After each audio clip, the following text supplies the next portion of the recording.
Hello, what's up, everybody? This is Brad with Pro Tabletop. I'm joined by Thomas and Damien once again. Today we've got some new rules. We've got tanks and heavy weapons, Mm. blast weapons, things like that. hmm So give me your guys' opening thoughts really quick. Thomas, what are you thinking about this? Blast weapons, man. What caught my eye, and you pointed it out to me. I'm like, well, how many blast weapons are there? Like it says right there, 174 blast weapons. So you start thinking about it. Everything that's a D3 or a D6 shots potentially could become a blast weapon. It starts boggling your mind. You're like the Cataphront destroyers from the AdMech. You're talking about any kind of Ooh. grenades. You're talking about D3, from the Eldar, the cannons, all the guard stuff. Like, holy cow, that's a lot of attacks. So it should be pretty scary shooting based on that. But you also say 6 and 10 models. So, like, who's going to get affected by that? Like, you got a lot of Marines running around with 5-man squads, Eldar, 5-man squads, Dark Eldar, I guess. So maybe you won't see hordes just because there's so many more shots. That's my kind of thing: is how many weapons there are and who's going to get shot the most by. Damien, what are you thinking before we jump into what these all mean? Uh, yeah, I think it's pretty awesome. It's kind of what we were talking about before the call began a little bit, or before we jumped on this podcast. The game time is being reduced, and that's kind of what we're seeing across the board with all things. Whether that is cutting it so that the tables are smaller, whether we're cutting it so that the missions are faster, or whether we're cutting it so that, we wouldn't, like we were talking about, we wouldn't be surprised if games eventually end up getting down to, maybe even 2 hours. Who knows? But like this kind of stuff definitely increases it, right? So you have a bunch of units where normally, I mean, you got to think the difference, right? If you have an 11-man unit and you're like, okay, I'm gonna shoot. Let's take for example Crusader that with two battle cannons, rapid fire battle cannons. He goes to go shoot at uh this we'll say 11-man squad. Well, it's now 24 shots, right? Because it's 2d6 per. So that's that's insane. I mean, that's strength 8 -2, flat 2 damage. Pick that unit up, whatever that is. So my Cataphrons in this instance are in trouble if they have a big 10-man unit. Well, I guess it's okay, but still, even that, it goes a minimum of 3 with those, right? So you're still talking, and you still roll the dice on it. I just think, yeah, we're just picking models up, man. Cool. So now to kind of just go over the rules really quick, then we'll kind of talk about what we think about what units and stuff like that. So I'll show the big guns never tire. So basically, what this is saying is a vehicle or monster model can make attacks with ranged weapons on units that are in with engagement range. And then they go to say that the engagement range is 1 inch. So basically, we're used to being in combat. So it can only make these attacks against enemy units that are within the engagement range. But then they go to say you can target enemy units that are not within engagement range if you kill the ones in engagement range first. So basically, what that means is if somebody's touching me and I'm a tank, and I say, okay, I'm going to put all my heavy bolters into this squad of 5 guys. And then I'm going to take my las cannons. Let's just say, who knows what weapons are blast, and ignore all that for now. I'm going to take these las cannons and I'm going to shoot them over there at, this other squad of Space Marines. And I kill everything that's in engagement range of me. Now I can shoot my other guns at that other unit. If I do not kill what is within engagement range, then those other guns just aren't going to be able to be shot. So there's You some think that's vehicles. so? You think you will be able to target stuff outside? That's what. Can It you read it to says me? that. It's yeah. Yeah, Here, if it's still alive, you can't. But if you kill it with one of your earlier guns, because if you have Wow. guns, then the other one. Now, here's a question that's really more interesting in that scenario: do you have to declare up beforehand and just hope that you kill it, I or think do you so. get to choose per gun? Right? Like, well, I'll shoot my heavy flamers. Oh, look, I killed all the guys. Now I'll target something else that's I different. Right? I think you I think as of right now, right, you have to declare everything beforehand. So I would say assume you have to declare everything, and then it's either you are able to shoot stuff or not. Similar to when you declare stuff, and if you kill the unit, you don't shoot those other guns, right? Right. Now, one thing on that note, which I think is very, very interesting, is, and this is kind of just going to go off in the weeds for 2 seconds.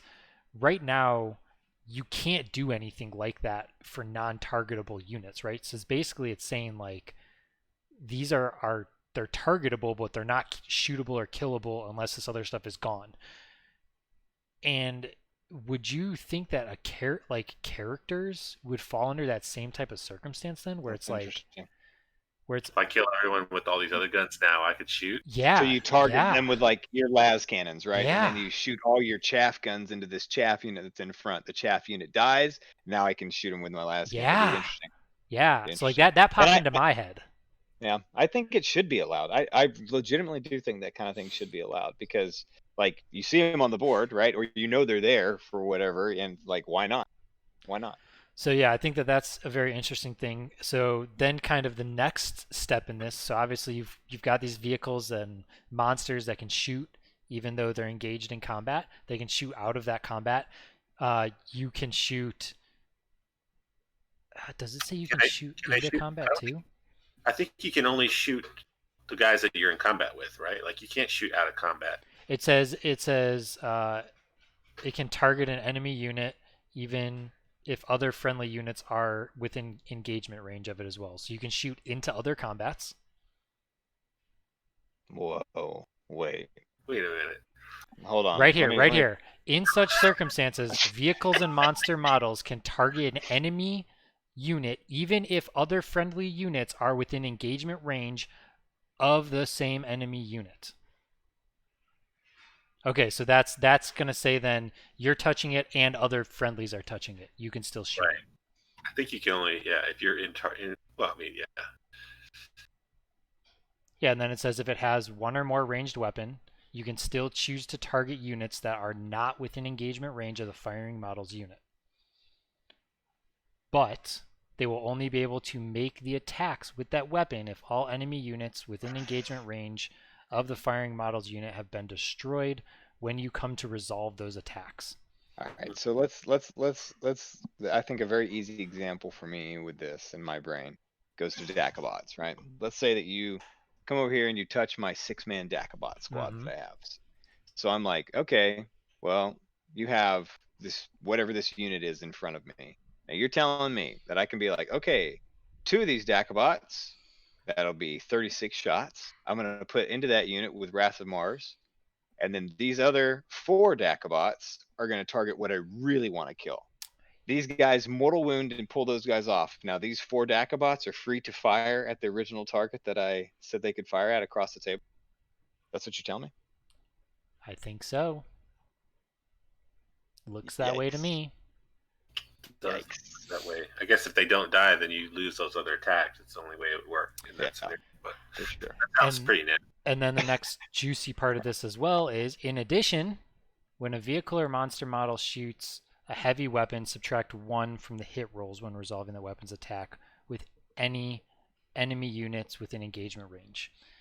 So you're -1 to hit if it's a heavy weapon when you're in engagement range. Still not. So if it's worst. not a heavy weapon, then it's not. Then it's not. Nope. So it's heavy Just weapon. at that point to make it count as assault weapon or whatever. So you're like, okay, I guess I put flamers on Dacabots Yeah. now. And then if we jump, Some of these flamers are heavy, so you gotta watch out. and then if we jump down Oh, and we yeah. look at the new heavy update rule, so this is amazing, and this is, I think, this is unbelievable for Eldar, and I'm so stoked about it. So how this is getting updated is it says when an infantry model shoots a heavy weapon, subtract 1 from the hit roll when resolving that weapon's attack if the firing model's unit has moved for any reason this turn. Example, it made a normal move. So basically, only infantry are -1 to hit. Vehicles and monsters and bikes, none of those take the penalty for heavy weapons anymore.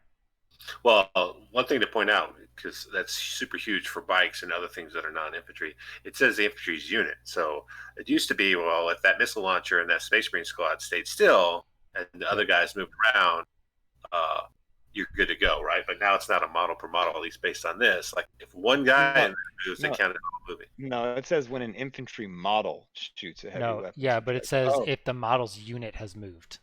Oh yeah, you're so right, dude. Yeah. You're so right. I read it wrong. So, Yikes. that's interesting. Yeah, so that's very, very interesting. And then real quick before we get into like unit stuff, let's jump over to the blast weapons, which just came out.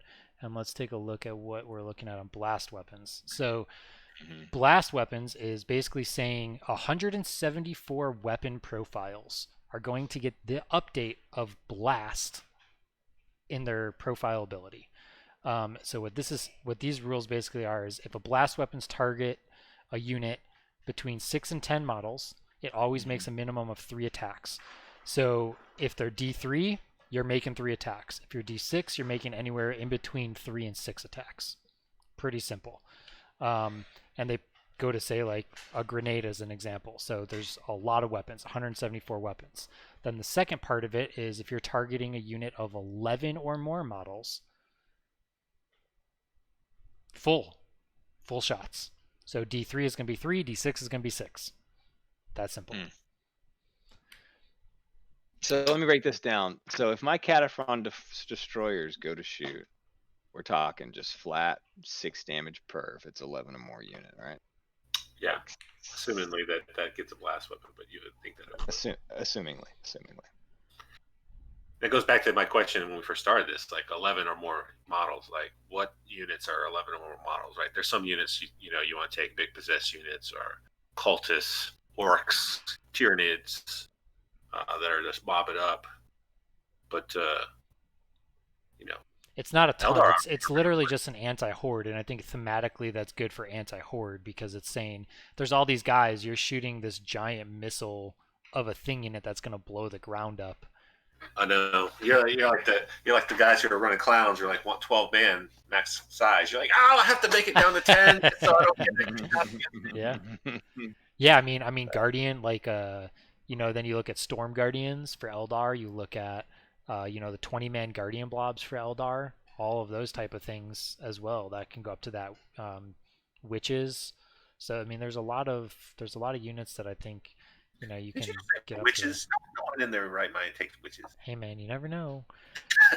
But even getting a minimum of 3 attacks, right? Like it's still strong. It's still strong, and now there's so many units that are threatened against super that. good, right? I mean, it just kind of goes to what we were talking about just making a shooting more efficient. Like all those D3s, everyone's been on the wrong side of a D3 or D6 shotgun. You roll that 1 or 2 to make it more consistent. That really helps, just in the whole general scheme of things, making that shooting effective. So, yep. I think it'll be good, and it really will speak to how quickly you'll shoot, and if you have less models on the board, like how many people will die, hopefully. And the second part of the blast weapons is it says that they cannot shoot against units within engagement range, even if the weapon has a pistol type or if the firing model is a vehicle or monster. High explosives at point blank range just don't work. So always seems like still a reason to get there, though maybe not with something really squishy because it could still get shot and let that tank shoot the big gun. It's like, no. Yeah, so kind of really quick to wrap this up for a couple more minutes is with these rules in mind and kind of what the meta is now. Obviously, there's a lot more to learn and a lot more is going to affect the meta that goes into 9th, but how does this start to shape what units will be played? What units do you guys think will be played? What are you excited to see and stuff like that? I'll let you guys kind of talk about stuff. I'll talk about Eldar after you guys because that's what I want to focus on this one. But kind of what are you guys thinking units wise for what you play, for what other people play? Shoot. Well, it's a couple things for me from the Marine side. Obviously, you'd love to see some Marine tanks that aren't necessarily used. A lot will have to do with the points, but stuff like Predators or Whirlwinds, those things don't really see a lot of play typically because they suffer penalties for moving, and then they could get easily tagged. So these new rules really kind of help with that. You see Blood Angel Bale Predators or Ball Predators; those things could be really, really nasty. Just from a current perspective, I think Dreadnoughts probably be the big hitters. Usually they have some sort of guns and fighting, so they could be stuck in and really do work. If they get surrounded by guys, they might be able to shoot. A Leviathan comes to mind. Like everyone wants to touch a Leviathan now. He could do some work in combat. So personally, I think it's fantastic. I think Dreadnoughts will be a big win, and just you might see a list of just nothing but Dreadnoughts. I think let's go Dreadnought. Yeah. I think I kind of agree with Bird. I think it'll be interesting to see how many um like because your stuff's just doing work every round. It's you touched on this earlier, Brad, not in this call, but when we were talking, like, before, right? We're currently in 8th edition. If you have a super fast, we'll take Tyranids for example. Gene Stealers can literally go across the entire board and touch anything that they want to. And you literally can't stop them. I mean, because even after they kill something after that combat phase, right? We know that they can just make another huge move after that and go touch everything else. And so now if that happens, right? Like, okay, cool, you touched my stuff. It doesn't matter if you're gun line. Yeah, pretty much So like touching is literally just preventing the other people from moving more or less, essentially, at that's this all it point, right? does. Yeah, that's So all I it mean, is. that has huge implications on how the game will be played now, right? Because like that's one of your only few defenses against shooting. Like shooting's already pretty nasty right now. So if you can't outshoot them or survive their shooting, you're like, let's go in and touch them so they can't shoot that much, and then that may or may Mm-hmm. not be an answer anymore. So it'll be interesting to see if that shifts armies to more shooting or more I, combat, or I, how that I rate affects it. I think to me in my mind, and to kind of answer Brad's question, I think we're gonna see more of a balance. I don't think you're just gonna see armies that are super shooty, and I don't think you're gonna see just armies that are super melee. And I kind of think that's the way it should be. I think you should have a balance. I like balance anyway. So like to me, you have these things that are great in combat, but then you have these things that are great at shooting too, which then makes the game more exciting anyway, right? Like it's not just this is all my army does. Oh no, I feel bad because I can only do this one thing. Like, no, now we have this symbiosis Yeah. coming between our armies, which every army should have that. There's not an army out there that doesn't, right? Like in our modern combat, if you look at it, we don't just have Marines run across the with like nightsticks ready to beat the bad guys. No, there's like tons of guns, and then if they have to get in combat, they can. It's the same with this. Like, it's Well, and they silly just did to they did hint too at like the one of the online previews they did that there is going to be additions and changes to melee so that it doesn't feel bad for melee as much too, such as like sure, Overwatch and things like that. So I wouldn't be sure. surprised if you don't see changes into how Overwatch works. Is there even Overwatch? Like what does that look like? Like does there need to be Overwatch if now you can shoot in combat? Like who knows, right? And then what happens in the combat phase? How is it making these combat armies more viable? Because for me, let's just look at spears for example, right? The thing that spears are good at is touching stuff from an Eldar perspective. Like yes, they have a lot of shooting, yes, they have these weapons that are strong, but at the end of the day, they move across the board, they're going to touch something and they're going to put it out of play for 1 to 2 turns. And because besides that, like their weapons are strength 6, then that next turn, if they're still in combat and they're not charging their strength 3, they do nothing essentially at that point. So like most of the time they're not killing vehicles, they're just doing some damage. They're good at killing infantry, stuff like that. So if you're going to kill some infantry and then go touch, your robots or a dreadnought or something like that, well now they're dead next turn, right?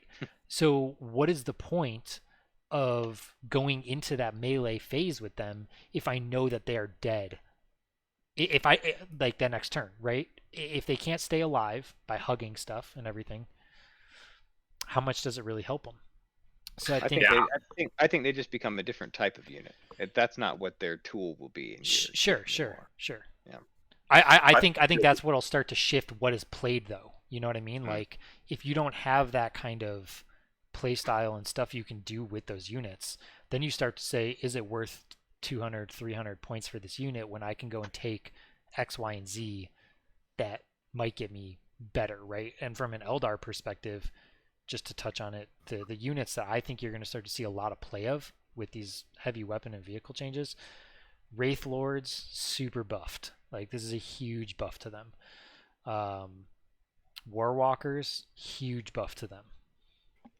Support platforms with heavy weapons on them, like vibro cannons, D cannons, and then the last thing I would say is I would say scat bikes.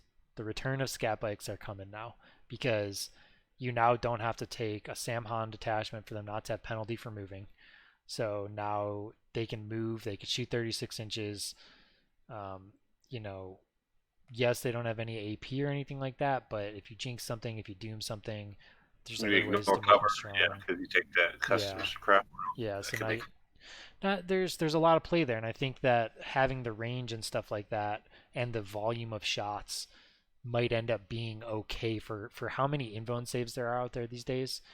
At the end of the day, if you get jinx off on a target and they're taking a 3-up save instead of a 2-up save, or a 4-up save instead of a 3-up save, and you're putting anywhere from 40 to 120 shots in them, most likely they're dead. If you're re-rolling, wounds on that, and you're hitting on 3s, it's a lot, right? You can do a lot with 3 scat bike, units. So I think that there's going to be a huge return there, and I think that they're going to be followed up by these super tough, Wraith Lords that are a threat in combat. Yeah, it's the Eldar Dreadnought, exactly. And then you have the Wraith Seers that you could put on top of that. So you can have up to 6 of those guys on the table at once, which is really crazy if you think about it. And that's only like 650 points, 700 points right now. So we'll see how much they take or give in points. But and then like they're not going to have a high number of shots. So they're going to be re-rolling a lot of stuff with Master Crafted. So I think there's a lot of really cool stuff there. Super excited about that stuff. I think it'll really open up the spectrum of what'll be played. And then the last thing in Eldar that I think, this all depends on the new flyer rules, but Crimson Hunter Exarchs just got a super duper buff by this as well, because they were already good / bad, but now if they don't have to take penalty for moving, you can now take the 5-up Invone Exarch power all the time without even thinking about it. So now they have 5-up Invones, no penalty for moving, they're hitting on 2s, and then you Mastercraft them, you're re-rolling pretty much anything that matters. Like, they become very strong. Yeah. Well, it depends on how they ended up, what they do with flyers. That's true. That's what I said. It depends. But right now, yeah, it makes me want to play them.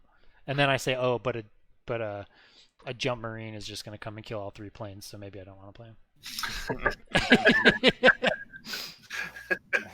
Bird Smash Captain over there, like, yeah. I don't know. A little teeth of tear guy. I mean, I'm curious to see, because we're talking about melee before we wrap this up. I know it started off with tanks and the vehicle stuff, so once we get to melee stuff, I'll be excited to see morale is something that will be huge. Go back to something like 3rd or 4th edition, where you had, like, if you fearless, you take this many wounds based on how many morale casualties you lost instead, or you just lose that many models instead of just taking a 2d6 roll off. That could be pretty huge, but that's probably a topic for another day. Do anything else before we wrap it up? Vehicles? Pretty excited seeing more vehicles on the table over infantry. That certainly in it of itself will make the game go much faster. Yep. Exactly. No, that's all I got. Thanks for watching, everybody. Like, comment, subscribe, do all the fun things. You can join our Discord in the link below and everything like that, and talk to us online. Join our Discord. Come talk to us. Yeah. Peace out. We'll see you. Thanks, guys.